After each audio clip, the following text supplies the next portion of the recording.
Ring-a-ding-ding, I binged The Witcher. Strangest intro in a while, but we're sticking with it. I binged the crap out of it starting around 8 a.m. this morning. I was supposed to start at 3 a.m., but after watching The Rise of Skywalker and getting home at like 2 a.m. from that, I just couldn't. So I went to bed, woke up at a semi-human time, and began this adventure. And here's already my small bit of advice on how to enjoy The Witcher show.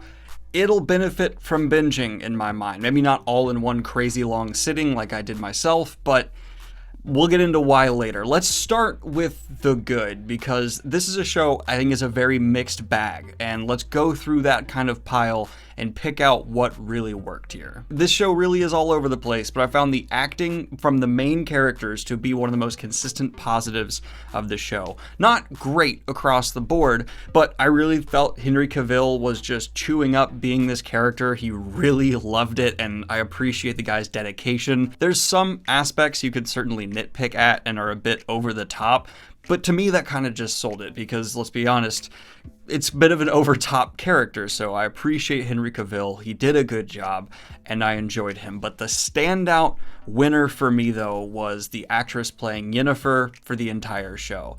Her emotional transformation, her physicality, her dedication to this character bled off the screen. So well done, and she was the real star here. That being said, everyone knows my disdain for child actors. I don't like them. Not at all. And I don't know the actual age of the actress who played Ciri. I think she is closer to being a real adult than not, or maybe she is 18. But she did kind of appear as a child and knocked it out of the park as well. I really enjoyed her performance. That was really the strongest, I feel, aspect of this show. Emotional moments landed because these people really felt immersed in the characters they were embodying. I also want to give a special honorable mention, a little note here, to the casting of the Bard. Oh my god, that guy was so well cast. He was funny, charming, and his chemistry with Henry Cavill really worked. If I had to pick one worse, it actually isn't someone who's super prevalent in this season, but does appear, and that would be the actress playing Triss. If you saw any headlines for this show, you knew Triss was going to be involved, and she is to a capacity, and she wasn't really the character to me. It wasn't that the performance was horrible, it certainly wasn't the best, but that felt like the biggest betrayal from the source material here. I like the costuming pretty much across the board. I know with all the memeing of Witcher that's been going on recently, that might be controversial to say, but outside of that meme, everything looked good, looked the part, really dressed for the time and the occasion. The world building also I would go ahead and put in the good category, but for a reason we're going to touch on down the road, that might get a bit mixed up too. And going ahead and saying some things that might really appease people who are worried about this show, I feel like they struck a very nice balance of honoring the games and the books. They didn't really diverge or divorce themselves from either. There's definitely shout outs to both. They're pulling directly from books for stories while having iconic shots from games or some of the game like trailers and things that have been out there. So they're doing both to an extent, and I never felt like it was over the top or too blatant. It just kind of worked. And while they're striking that balance well, the tone for me also fit what I felt from the books. I feel like some people might disagree with that, but I feel like it really was the tone of The Witcher through and through here. And part of that accurate tone comes from the fact that they really did embrace the fantasy elements here. I know we had that confusing headline a while back where someone involved said, hey, it's not fantasy, it's more horror.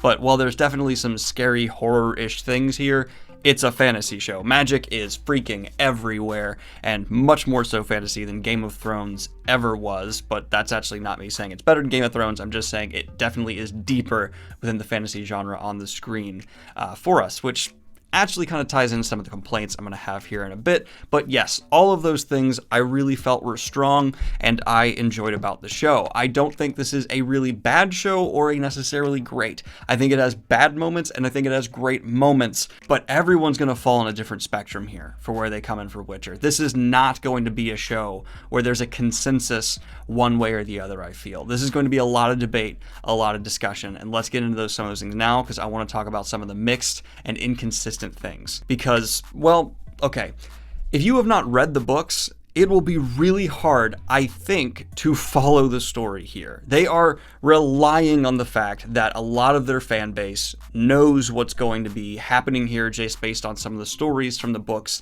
they're touching on. And I'm not going to get into what stories they're touching on for spoilers' sake, but if you've read the books going into this, you'll be able to figure out what's going on and how all this timeline stuff doesn't match up. In fact, we're seeing stuff on screen that's present and then stuff in the next scene with no context telling us that it's way in the past, decades and decades and decades in the past.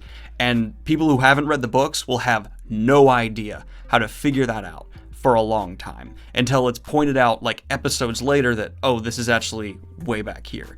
And that, for me, is going to be tricky for some people. I think there's a higher bar for entry because, yes, it's heavier fantasy, which will turn off some watchers for sure, because there's still people who don't like that. And they seem to be kind of embracing the fact that the story is known, and there's going to be fans correcting people and letting them know, like, nudge, nudge, this is actually taking place, like, 100 years, 80 years before the events we're watching in the previous scene. This is speculation because I've read the books. I don't know for sure that will be the experience for someone who hasn't, but it would be a safe bet for me that some things will certainly be confusing here. Because if you miss one line of dialogue at one point, you aren't really told that's the case. Like, they just kind of say it at one point and it's not even a big deal, and if you just don't like recognize or process that was just said, you won't realize any of it. And this did result in some clunkiness with the story overall, but let's get into that later as we continue through the sometimes great, sometimes not so great aspects of this season 1. The VFX. Some shots were spectacular. Some of the VFX shots were on par with some of the best from Game of Thrones, but that was very few and far between. On average, the VFX shots are not up to the high bar we expect. There's over-reliance on CGI that is not given the time it needs to blend in with its environment perfectly.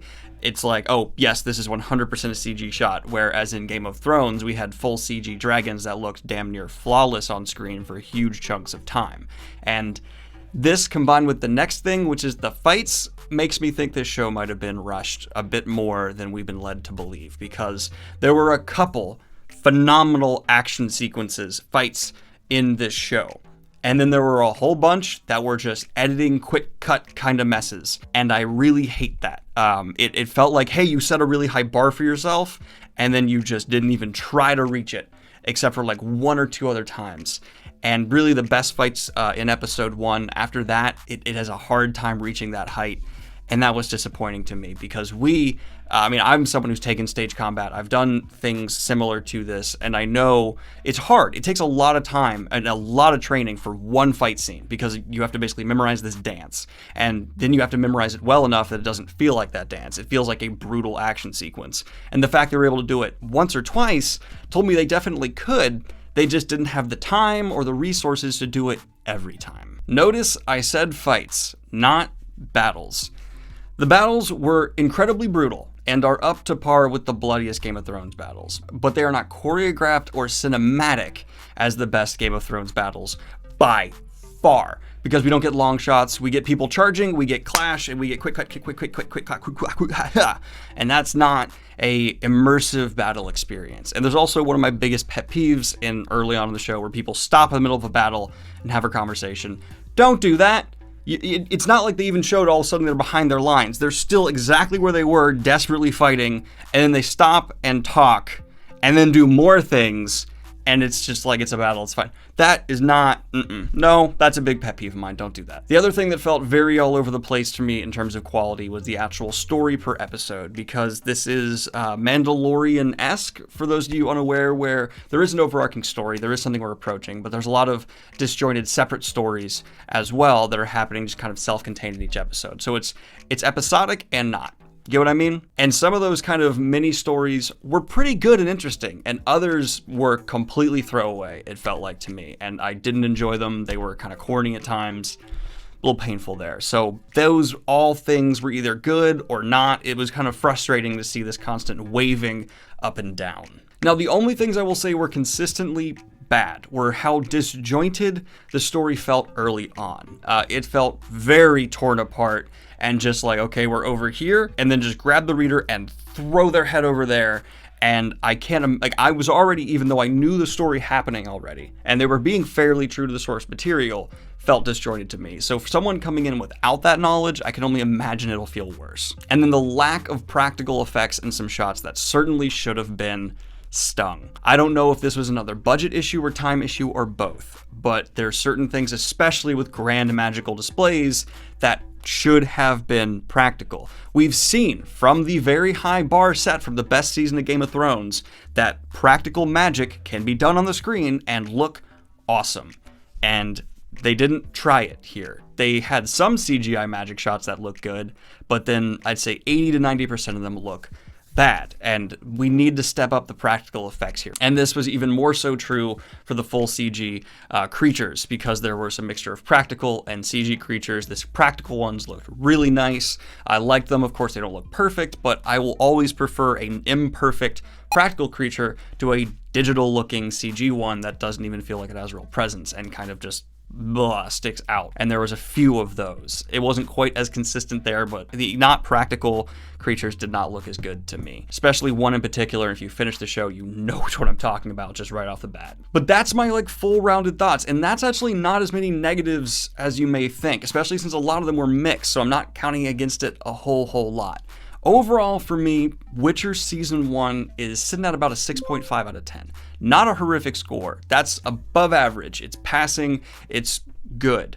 It's not great. It's nowhere near setting a new bar, because that's like where a 10 is. That's like, you know, really high up there. But it was enjoyable. I'm happy I watched it, and I think it'll be a show people talk about and discuss and debate for a while. I can see people hating this, and I will get why, and I can see people loving it, and I'll get why. It's going to be polarizing, so let me know what you think in the comments down below. I'm really curious to see what everyone's going to have to think about these episodes. I actually was going to put this out last night, as I said, but I wanted to give you a bit more time as well to watch a couple episodes and give me your thoughts to where you are so far. And I really do think this is a show, because of how disjointed the episodes are, that will benefit from a binge watch, and will be very much so less enjoyable if you're putting a week or even just a few days between each episode you watch. That'll hurt, in my opinion. But anyway, guys, like and subscribe if you have not already. Hit the Patreon if you want to support what I do here. And have a good one, y'all. I look forward to Season 2.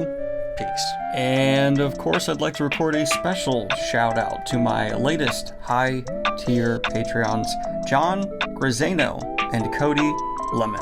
Thank you guys. Have a good one.